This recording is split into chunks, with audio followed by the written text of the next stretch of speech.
Yeah, Rob, an indication of the power link between the U.S. and Canada with electricity flowing both ways for greater grid reliability can really be seen here. Right over my shoulder, you may notice those metal towers. They are supporting power lines across the Niagara River. We're right near the Peace Bridge here, and this is a good idea of how this situation does flow over the Niagara River and also the 190.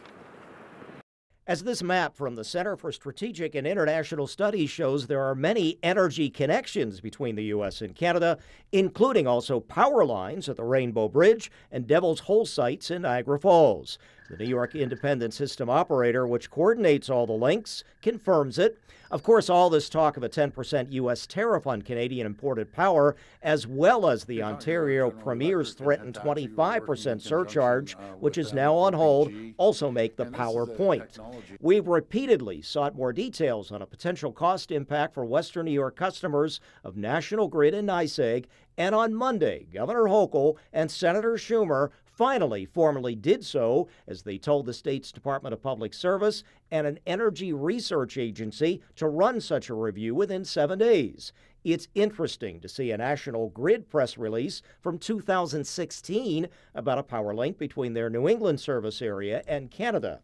The Electricity Canada Trade Group reports there are actually 31 transmission lines between the two nations, supplying power to millions of people, and that 84% of the power from Canada comes from hydropower dams. The U.S. Energy Information Administration reporting in 2023 over $3 billion in Canadian power flowing to the U.S., and then $1.2 billion in U.S.-generated power going to Canada. Finally, Newsweek magazine this week quoting senior fellow researcher Joseph Webster from the Atlantic Council Global Energy Center, stating specifically in 2024 there were 11.7 million megawatts of Canadian power sent to Buffalo, and that along with Rochester and Ogdensburg, there could be a significant impact if Canadian leaders like Premier Ford would actually try to cut off electricity as he's threatened in the recent past.